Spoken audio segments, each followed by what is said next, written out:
So in 2004, I was recruited to the board of a company, and it was in a big conflict. And I found out actually that this position in the board fitted my skills and my interest very well. So it became a large part of my professional life for the last 20 years to be on boards. I'm on the board of 12 companies right now, chairman of 7. So for me, it's my profession, my craft, so to speak. But I also have a passion for innovation, and more specifically for how we systematically can design new business. So we're not like Elon Musk, like Tendai said. But there's a skill set, there's a craft that actually supports this. And this was a big eye-opener for me when I met Alex Osterwalder and the business model canvas to find out, okay, there's a process with which we can create growth and we can do it systematically. So why is that so important? The reason I find it is important is actually this slide. It's statistics on the average lifetime of companies, and hence also the average lifetime of business models. And it shows that if in 1960, as a manager, I walked into a company and said, I'm going to spend my career here, I could spend the next 60 years optimizing the existing business. So that was my job. I was all the way on the exploit side, to refer back to what Lucy said, and I could spend my entire career there. That changes over time, but most important is also all the tools that we developed in the 70s and 80s and 90s were all guided towards exploit. How can we optimize? How can we predict?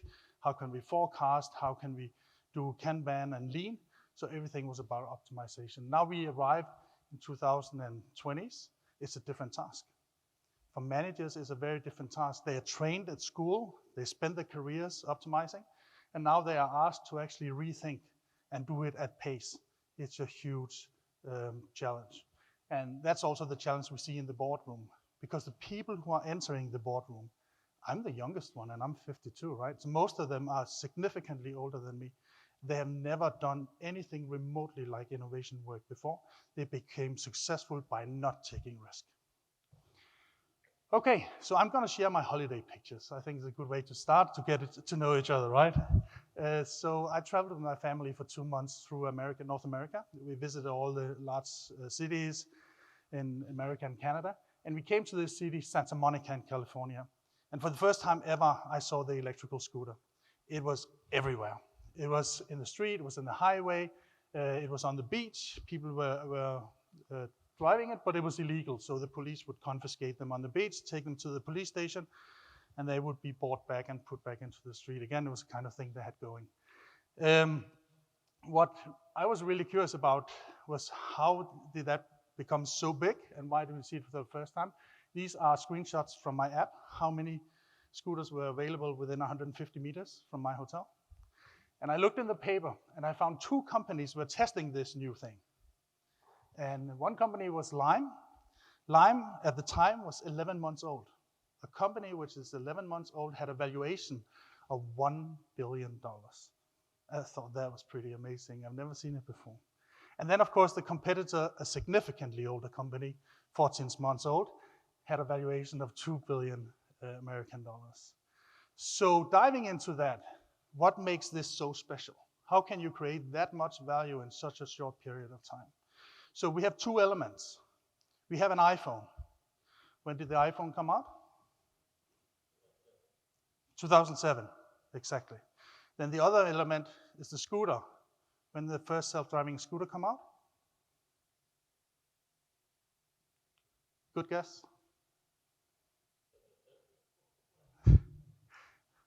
Very close.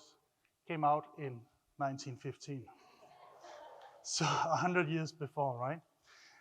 What I really want to show, this is what business model innovation is to me. It has nothing to do with technology, very little to do with product innovation, but everything to do with how you bring your products and services and value proposition to the market. And this is actually what I try to bring to companies where I enter the board, because I can't ask everybody to be technology innovators, and especially not in mid-sized companies, but I can't ask them to rethink the way they bring the value to the market. So that is the one reason, of course, that the lifetime is much lower, is because when the new ones come, they come really, really quickly. The other thing that happens is, of course, that when stuff disappears, it disappears, in the words of Hemingway, first gradually, then suddenly. So this is the BlackBerry. Many of you probably know the BlackBerry. 15,000 employees, Canadian company, and it vanished from the surface of the earth within 2 years, in less than 2 years. And that's the other thing. So the question on the board level is also, how do we protect ourselves against this? And we can't just keep having products turn on, so it's also about being aware and about training this muscle. We go to the fitness center training all kinds of muscles, but we have to train a new muscle called the innovation muscle. We have to lift weights. We have to be prepared to innovate at speed. We have to be prepared to do it much, much quicker. We need the processes in place. Great, so whatever happens, we have products, technologies, value propositions, and they will disappear. They expire like yogurt. The good thing is that on yogurt we have the expiry date. We don't have that on our business models. And even if we had, my experiences, people don't react to it anyway. So, good. And how does that affect the boardroom? Well, it impacts the boardroom in a couple of ways. The first one is that the board members have to take on a new role. It's a brand new thing they have to perform on. I'm also going to talk about, the business model innovation as a new language to these people. I'm going to talk about business model portfolios, that every company consists of a number of business models, and you have to make active decisions about which business models to invest in and which ones to divest in. And then I'm going to talk to you about a case story that I'm going to bring from Denmark, which is very, very new and very fresh, and it's almost, the ink is not hardly come off it yet. So if you look at the role of the board members, so we talked about this explore, exploit, and we have to manage the existing business, but we also have to design the future of the company. But a lot of board work is actually regulated. So there are laws that are telling you what you have to do as a board member. So you get a contract, and in that contract it says what are your liabilities. And if we look at some of the main headlines in the liabilities, the first one is you have to provide financial oversight, and you have to make sure that you have adequate resources to run the company. If you don't, and you don't declare yourself bankruptcy, then you are personally liable. And I think from a risk perspective, that kind of makes people a bit of risk averse if they can lose their house and all their money if they make the wrong decision. So it draws you like gravity to the exploit side, right? The next one we have to do is the compliance, risk management in general. We have to perform on some certain indicators. We have to report on certain indicators. The third one is that we have to make sure that people perform. So we are the ones responsible for the C team to actually perform and live up to expectations. All these are based on historical numbers. We're looking back, what did they do last year? So it's all exploit. Then the last one, which is never concrete, it's just a small parenthesis, is we have to make sure that the company exists tomorrow.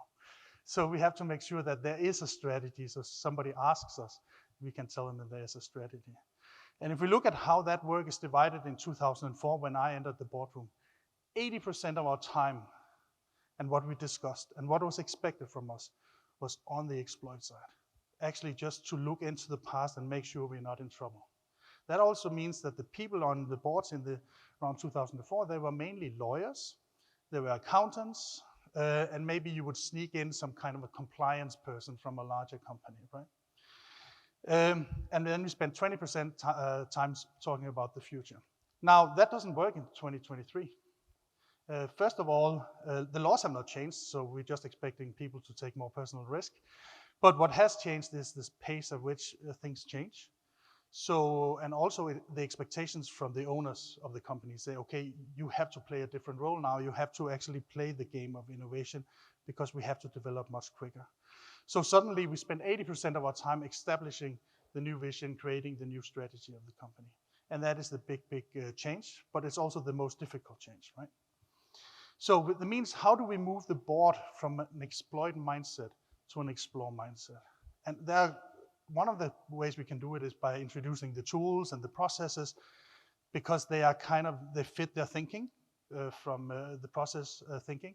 But another thing, which I think is the most important thing, is you have to change the people. Lawyers have nothing to do on a board. You can hire them in if you want to make sure. Accountants, they have nothing to do on the board anymore. Get rid of them, get other people in. You just need different people. And I think sometimes it's difficult to like, get out of here. But it's true. We have to put together a different type of board that we did 20 years ago.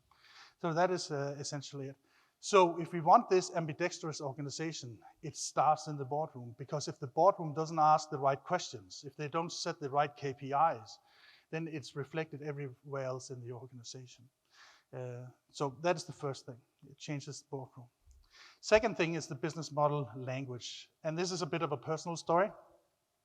This is headquarters of one of the biggest advertising agencies in Denmark. And I started as a consultant after being in IT for a few years. And one of the first tasks was actually going to this advertising agency. They were in trouble. For 25 years, they've been really successful. Partner-driven organization. So every year at the General Assembly, people would go, or the partners would go to the assembly, and they would get a check.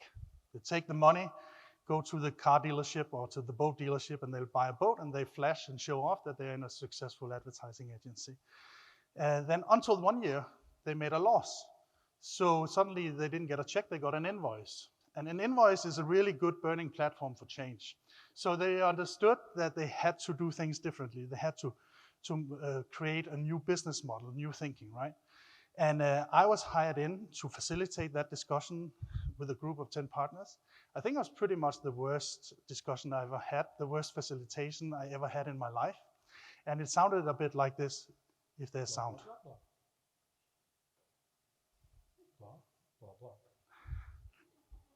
Blah, blah, blah, blah, blah, blah, blah, blah, blah. So the thing is, we had no language to discuss business model innovation. One was talking about, no, it's about outsourcing. The other guy's talking about, no, we have to get the right people. One was saying, no, it's about the vision of the company. So we had no common language, and it became a mess. It was all blah, blah, blah.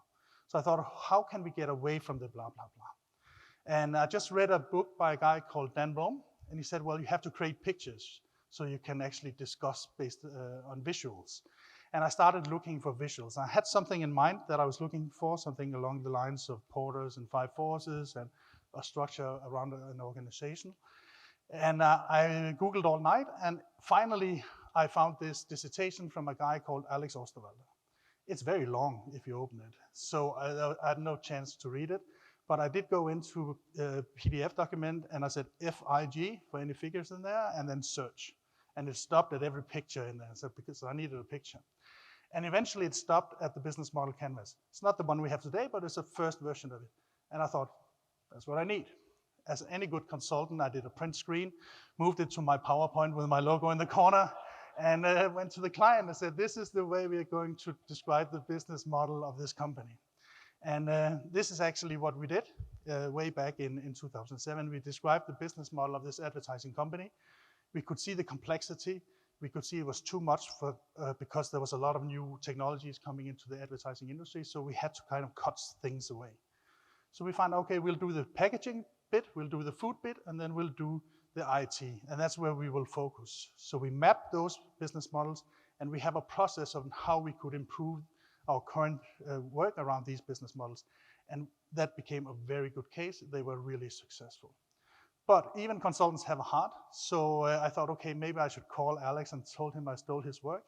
So I did, and the good thing is he was really happy about it, that somebody actually used it. So that was also my into this world. Made a video where Alex recorded the thinking about somebody for the first time using the business model canvas and how it was used. And that started me jumping into this river of innovation. So what really caught on to me, because I came from a consultant background where everything was done in Excel. So I could give you any answer, I could calculate it in Excel, I could just extrapolate the world. But we found out that that didn't really work. So how could you have a structured discussion by using creative input, right? And not only that, I also found out that you can't get all the best input from managers and salespeople. And they were the ones usually doing the strategy. I needed different input. So I couldn't create a model that was really complex. I needed to be something that was intuitive, and you could enter anybody in the organization into the discussion very quickly. And that's just where it worked. So that's also why the canvas is a creative element of it, that we can actually bring a lot of people very easily and intuitively into a dialogue about innovation and what our business models could look like. And I think that's what makes this tool so strong. So you can describe your model, you can challenge it. Could we do it in a different way? You can redesign, or you can actually invent new models using these tools. So from a board perspective, the toolbox was business cases, it was process flows, it was like organizational diagrams. So if you look at your organization like a Rubik's Cube, you would look at from one side, oh, this is organizational diagram. You would turn the cube and you look at the annual reports, but suddenly you have a new perspective. And a new perspective also gives you new insights, gives you new discussion. And that was what the business model canvas did, not only for me, but I think for a whole generation of new people coming out of universities today, both innovators, but not also people who are not going to be innovators. And I think that's a very important contribution to this.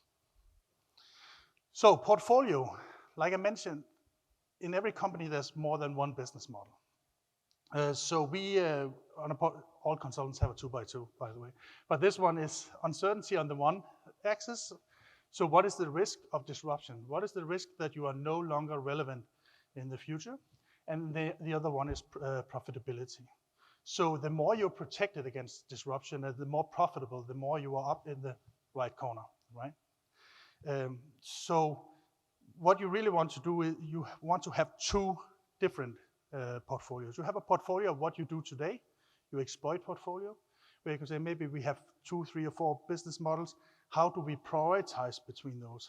Which ones are cash cows that are going to die, that we'll let die, and which ones are the ones we're going to invest in? Because they all have a lifetime. But what you do, you make conscious choices. And I think this is the most important thing. Conscious choices about where to invest and divest. On the other hand, you also have ideas, things on their way to actually enter the organization. And here you have a different approach. The approach is the numbers game. You just have to have a lot of ideas so you can cut them off, like Lucy said, in the loop. Say, okay, this one is not going to work, let's let it go. So I'll just show you a couple of examples of that. So let's focus on the exploit side first. Congratulations, you were just elected to the board of Nestlé. And usually when in my part of the world, when you're elected to the board, you put your knuckles to the table like this. So congratulations on that. Now you have to make a decision as board members of Nestlé. We have these business models, these business areas. We have beverages, we have milk products, we have prepared dishes, pet care, we have nutrition, we have sweets, candy, confectionery, and we have water. And what you need to decide now is which ones do we want to invest in, put more money into, and which ones do we want to divest? Which ones do we want to get rid of? And I'll give you 120 seconds to decide, and you'll work together 2 and 2, so will your seat neighbor. And I just need 2 answers from you. Which ones do you want to take away, and which ones do you want to invest in? 120 seconds from now, go. Okay, so what kind of decisions are you making? Let's ask here in the front. Where do you want to divest? Where do you want to take out?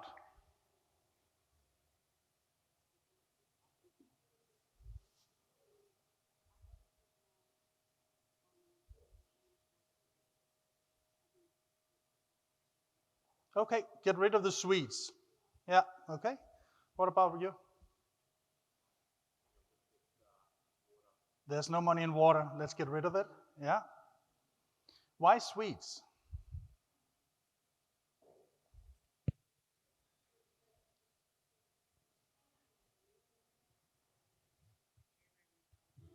Health and well-being and that move towards, a healthier lifestyle, etc., and that sort of stuff, and sugar being, on the way out, so to speak. Sugar being cocaine. Yeah. Yeah, exactly.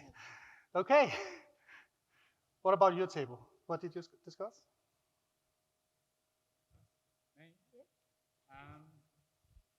Wow.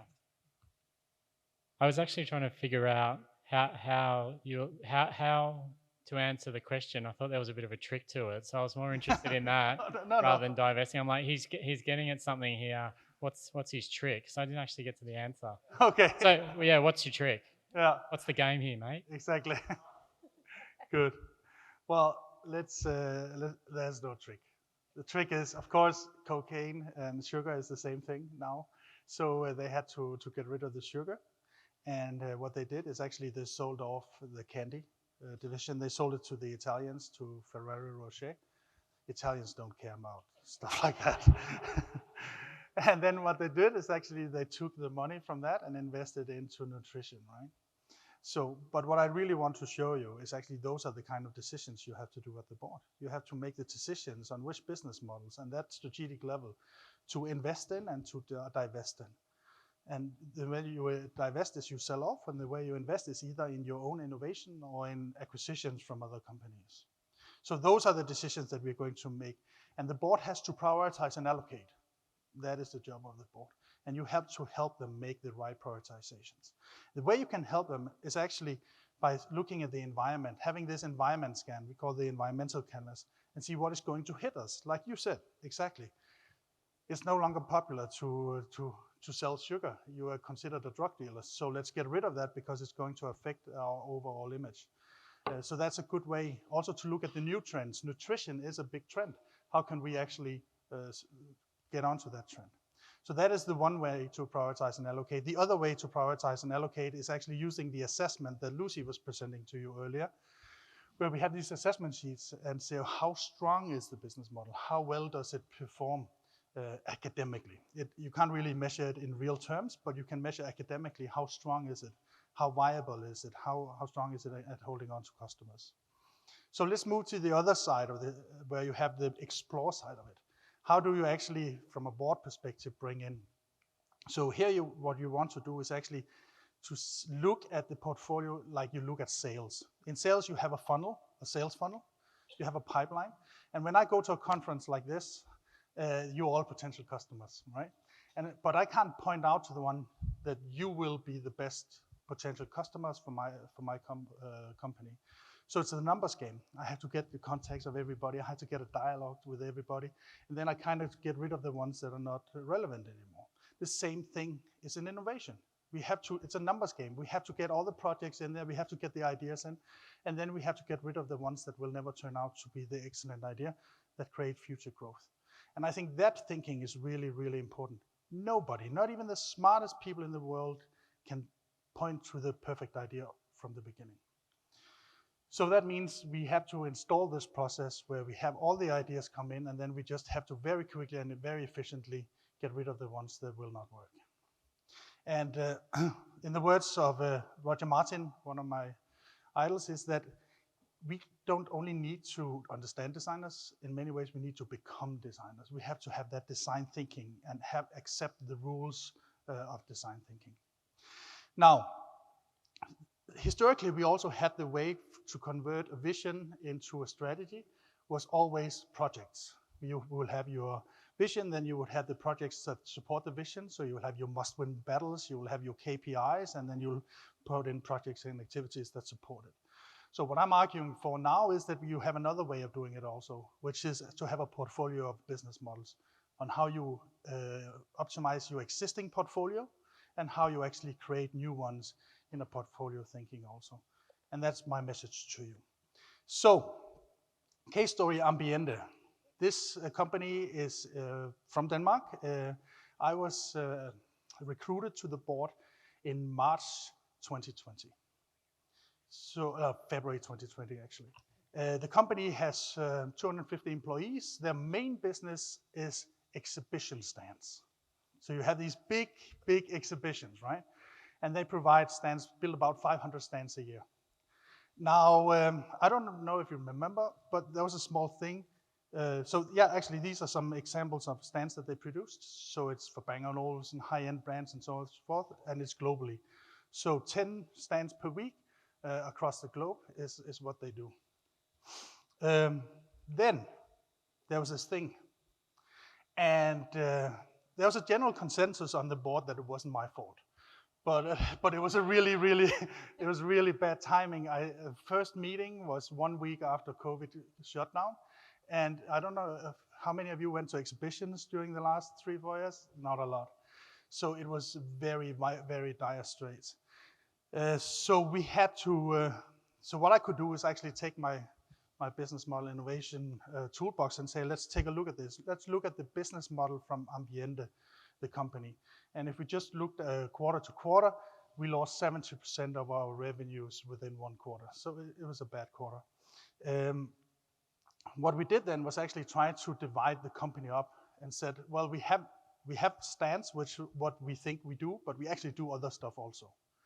We also sometimes create shop-in-shop concepts for retailers, big retailers. We also sometimes do a design of a branded shop, and we also sometimes go to a museum and create a special architectural element. So we actually had other work.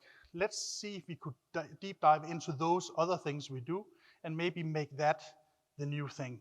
And also at the time, I have to admit, we didn't expect the COVID to take that long. We had like a 6-month, maybe worst case 9-month scenario. So we had the money to actually to invest and get out of it on a positive note, because otherwise we would have to fire almost everybody, right? So we took out the exhibition stands, 100% down, died. And then what we did was actually we met the other ones and we started to evaluate and assess each of those business models and how strong were they? And based on that, how would we prioritize those against each other? So we prioritized and allocated resources. Said, okay, we're going to put more money into that one because we think there's better potential and it's a stronger business model, and less into that one. So you see the prioritizations 1, 2, 3, 4. And then we actually started creating like normal business. You create business projects, activities that support that change. So how do we create more stickiness? How do we actually create more repeatable business? And it was like classic planning, strategic planning. So we came out with the new business models, the shop design, the shop-in-shop concepts, the domicile design, and the architecture. And those actually kept going during COVID because the shops were empty. So it's a unique opportunity to redesign shops when there were no customers in it. And also all the headquarters were empty. So it was also a unique opportunity to redesign headquarters at the same time. And in that sense, we actually started growing a new business. So those are the numbers from before, when we identified what was the revenue split between exhibition stands and the rest. So exhibition stands was 70%. During COVID, it was 2%. And those 2% was one more or less virtual hybrid event. And then afterwards, we can say stands never come back. Well, that's not really the truth. The truth is that the other part grew so quickly. So in 2021, we had no exhibition stands at all. And so the new business models kept growing and growing. And then when the stands came back, the growth just accelerated. So there was a unique opportunity under pressure to rethink your business models in a very systematic way. And that actually created an appetite for business model thinking in this boardroom and say, okay, this works. This is a new approach, but it actually works. So let's do that on the other side of the continuum also. Let's do that on the explore side. And that's why we created this funnel where we could generate new ideas for business models. We could get them in, we could run through the testing loop cycle like Lucy just went through with you. And that thinking actually really resonated with the board now. So they're moving forward. And what's happening is also that we are taking in new areas like hospitality for restaurants and so on and so forth. And that's doing really well. There's a new one. You will see there's one called domicile renovation. That is projects that are what we call prestige project, like a very extravagant summer house or a very extravagant building for a headquarter. And it's obvious to everybody when they look at this scorecard that it is the shittiest business at all. It's high risk, it's low profitability. And on the board, we keep saying to the owners, we shouldn't do that. Let's kill that one. But they like this arty-farty element of it, that they are kind of designers. They're not only builders, and so they wanted to keep it in. And just on a side note, that lost us 3 million Australian dollars last month, that they had 3 projects that went sour. And it was predictable.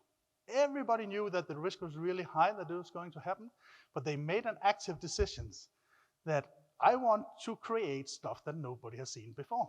And then there's a cost to it. So not everything is handy dandy, but what I really want to suggest to you is actually this element of creating active decisions makes the difference. And we have a toolbox that actually fit the board level really, really well. So that's what So what we got out of this was a new language where we could meet both the board and the chief executive and the owners, and we could start talking together in a completely different way.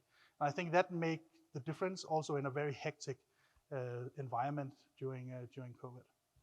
So that's all I wanted to tell you. And as being the technologist in this group here, I've added a QR code. So if you want to hook up in LinkedIn, please do. Thank you very much for your time.